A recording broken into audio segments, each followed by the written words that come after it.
Hello, and welcome to Get Sleepy, the podcast where we listen, we relax, and we get sleepy. My name's Tom, and I'm your host. Thanks so much for being here. Tonight, Marcellus is going to read us a sleepy retelling of The Nightingale by Hans Christian Andersen. In this classic fairy tale, a king finds the most exquisite music may come from the beauty of nature, and that the greatest gift of art is sometimes humbly given. So, let's settle in now for tonight's story and prepare for a rejuvenating sleep. You may need a little extra help to let go of niggling thoughts that often play on our minds at night. I know I'm certainly someone in that boat. So, take some deep breaths to just set your intentions towards slowing down and releasing excess energy.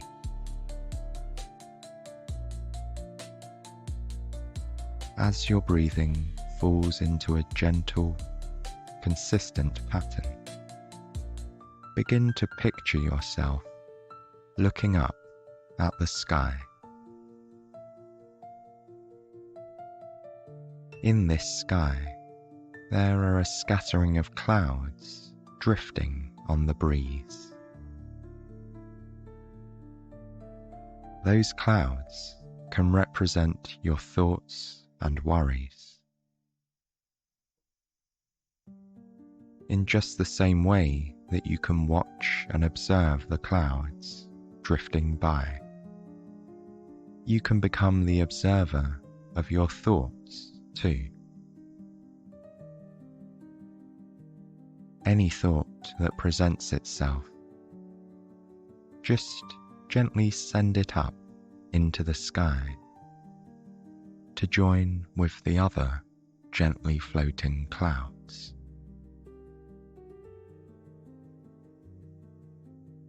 Way up there in the sky, the clouds may sometimes become densely packed together, especially when the mind is filled with thoughts and worries.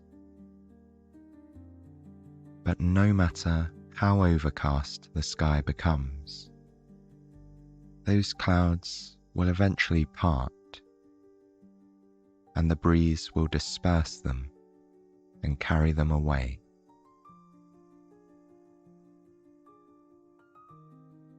So as you enjoy each calming exhale, observe the clouds as they disperse and drift off out of sight.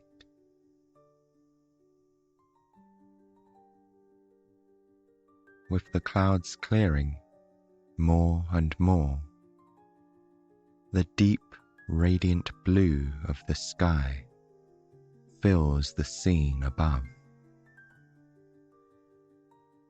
and you sense the warming touch of the sun glowing over your skin. You can simply focus on relaxation and rest as you listen along to Marcellus telling us this classic story tonight. You can drift off into dreamland anytime. We begin long ago in a faraway fairy tale world.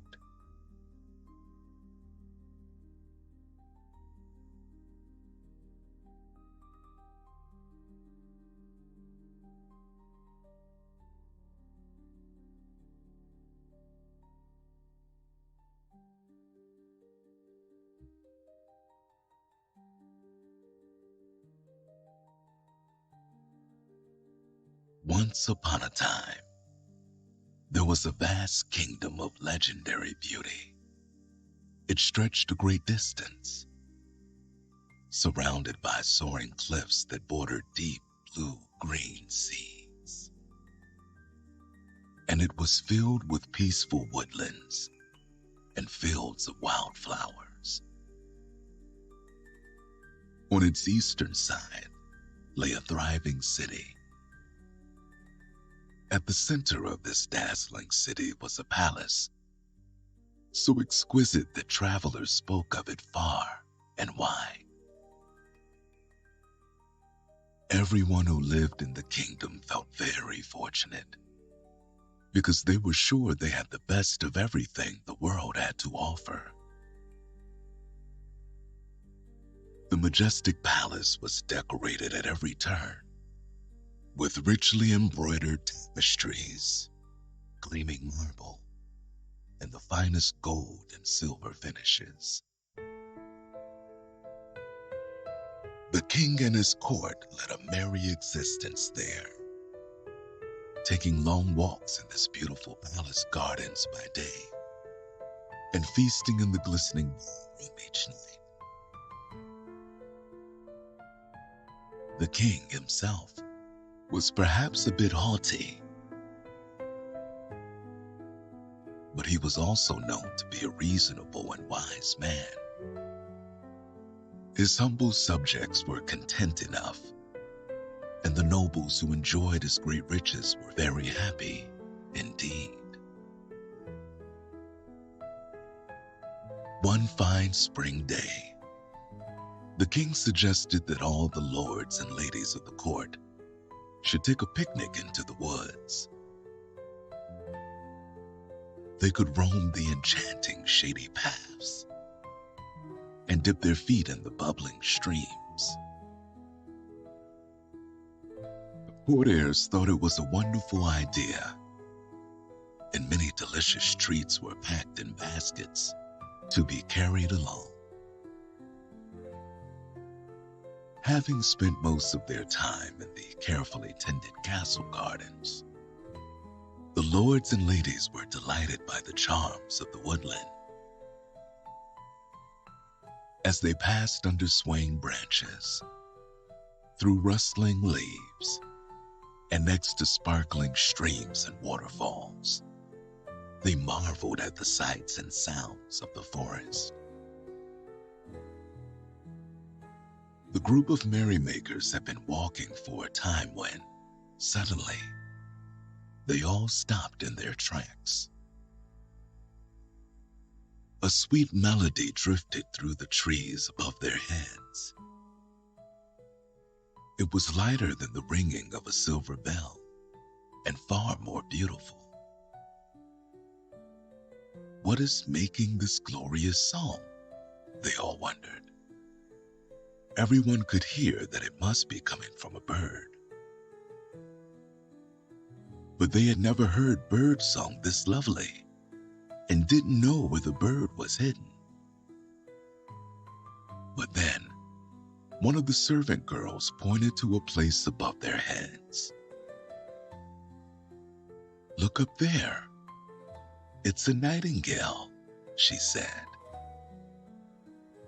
Perched up high on a branch was a rather unremarkable-looking brown bird. It was not at all surprising that the nobles hadn't seen it, because it blended right into the colors of the forest. "Surely not," said the king. "That bird looks quite ordinary."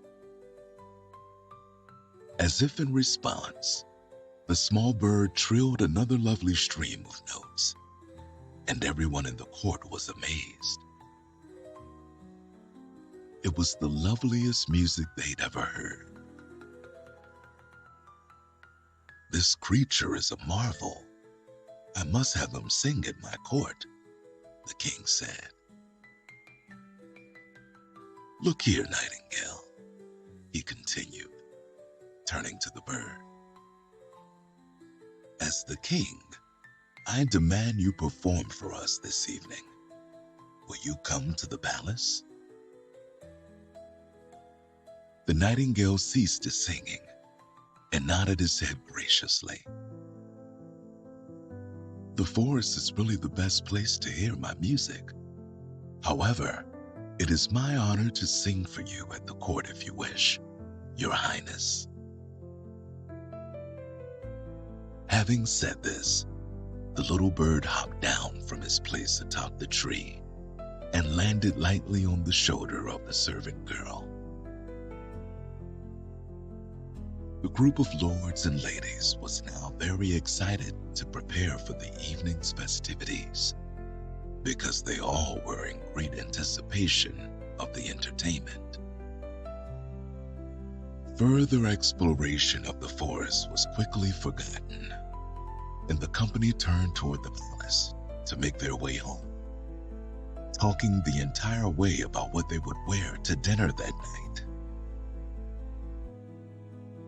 When evening fell, the great ballroom in the castle was prepared. Every table was laden with rich cheeses and freshly baked breads. There were exotic fruits and delicately prepared vegetables that had come straight from the castle garden. The company was even more dazzling. Ladies wore their finest silks and velvets in all colors of the rainbow.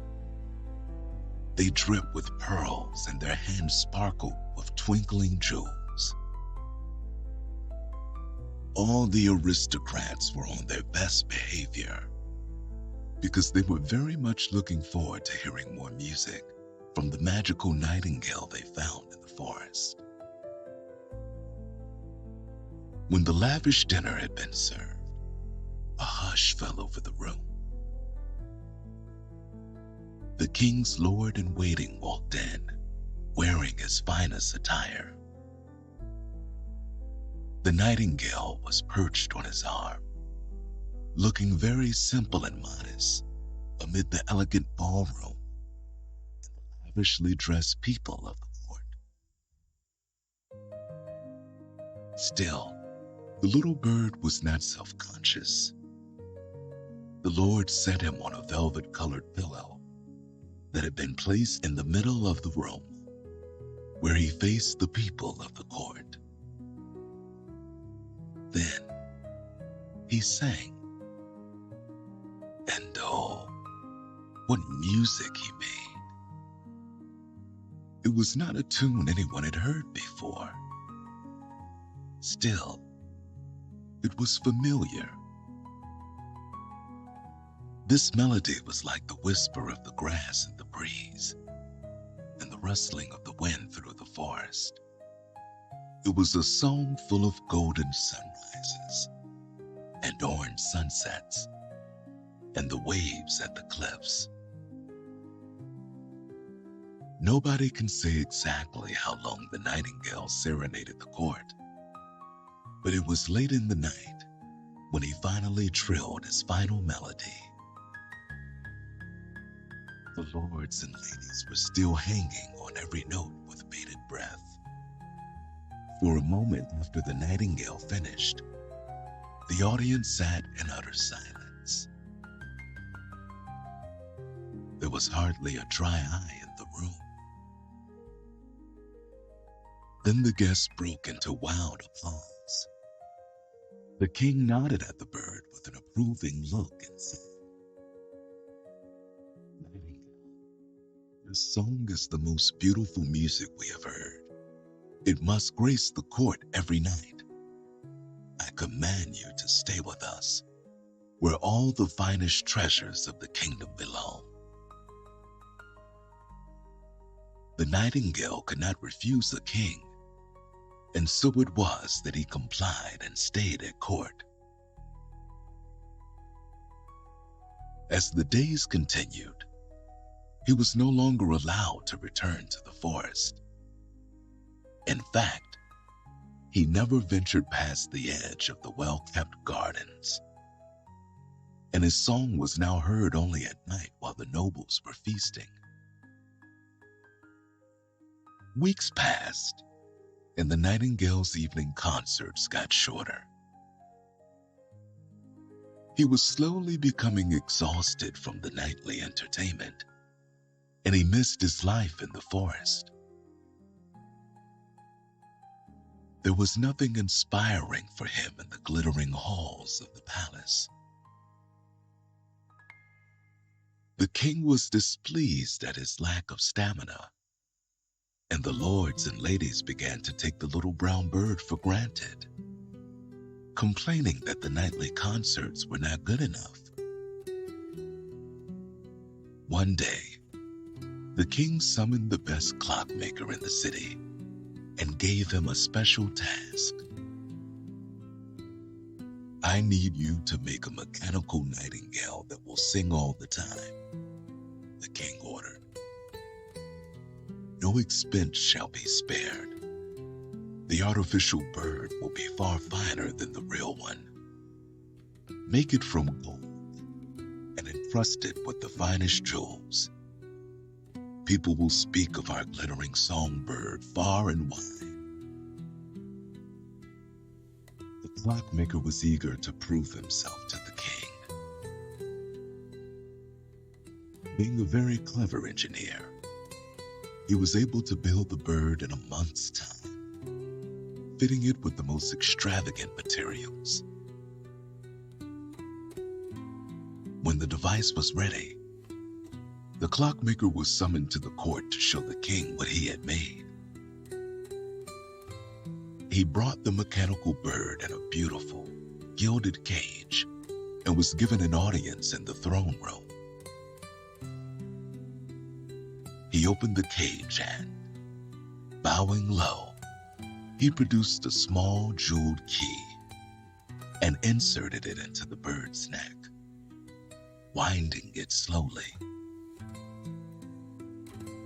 When he removed the key, the sparkling bird sprang to life and lifted its wings.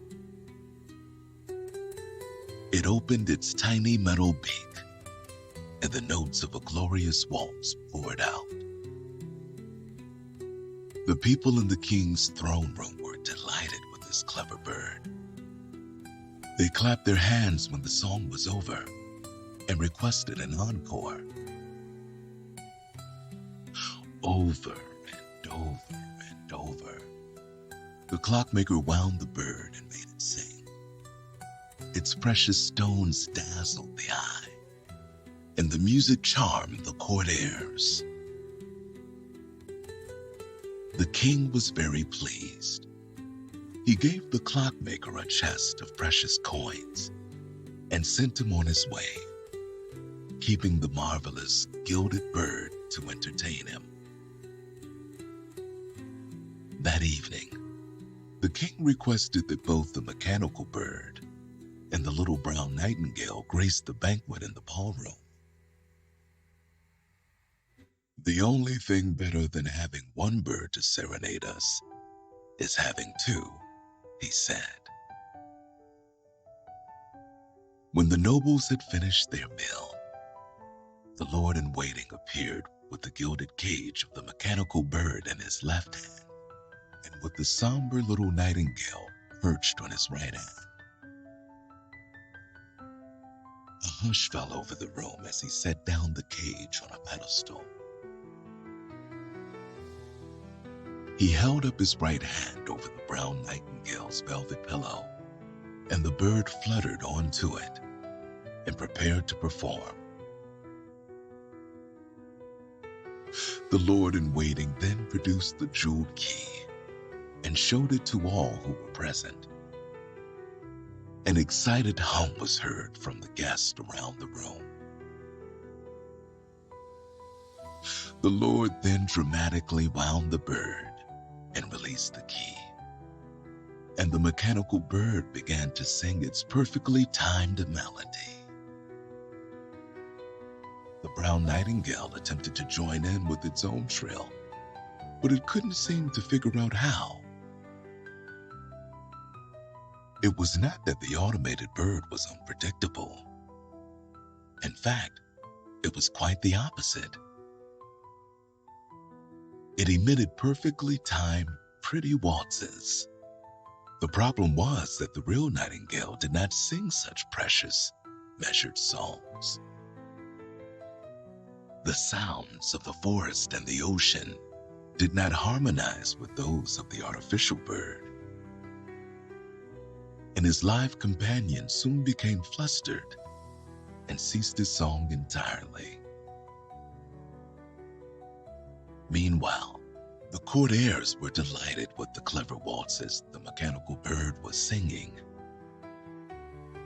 They leapt from their seats and began to dance, calling to the Lord and waiting again to wind the jeweled bird and play another tune.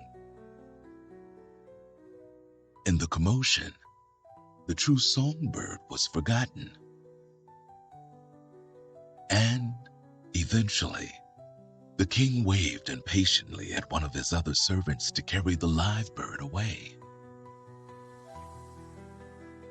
The lord and ladies made merry far into the night, listening to as many songs as they wanted. This marvelous new metal bird never tried, and its song never ceased until the people were too sleepy to dance anymore.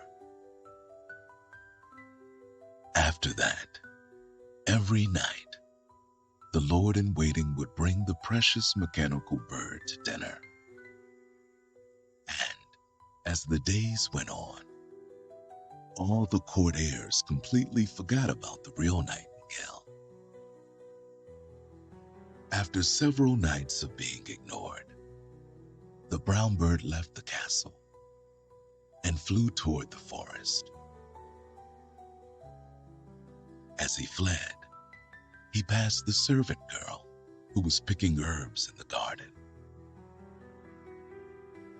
She looked up and asked him, "Nightingale, where are you going?" He perched on a nearby trellis and said, "I am returning to my home in the forest because I am no longer needed or wanted here. In truth, I've missed my life in the woodland, and I am glad to retire from my life at court." Although she knew she would miss him, the servant girl understood. She waved goodbye and promised to seek him out next time she walked through the forest to visit her mother. With that, the Nightingale left the palace grounds. Incredibly, not one other person noticed that he was gone. The king and his nobles were completely fixated on the charms of his bejeweled replacement. In fact, the king had become so attached to the constant bird song that the mechanical bird was also placed in his room at night. The bird sang him to sleep each evening. Indeed, without the melodies from his glittering bird, it was said the king could not slumber at all. Life at the court went on in this manner for many months, and the story of the original Nightingale became a distant memory. The artificial bird played its limited repertoire of songs countless times. Hundreds, maybe thousands of performances passed, and it continued to sing. It was truly a centerpiece of life in the palace, and it never slowed down. One fateful day, however, the mechanical bird finally gave out. It was during the evening banquet that it happened. The lord-in-waiting wound the bird for the 10th or 15th time that night, and it began to sing. Then, suddenly its wings froze midair, and its little beak stuck all the way open. Then, the bird warbled and stopped. The room fell silent as the entire court turned to stare at the gilded cage. Flustered, the lord-in-waiting patted its head. He tried to turn the key again. He spoke to the bird encouragingly, even though it was made of metal. It was all to no avail. It had popped a spring or lost a cog. Whatever the case, the golden bird could sing no more. The king demanded that the clockmaker who created the bird be brought to him to repair it. Alas, the clockmaker had used the riches the king paid him to leave the city in search of bigger and better things. One craftsman after another was brought to diagnose and fix the broken bird, but each one failed and was sent away. It was no use. It could not be repaired.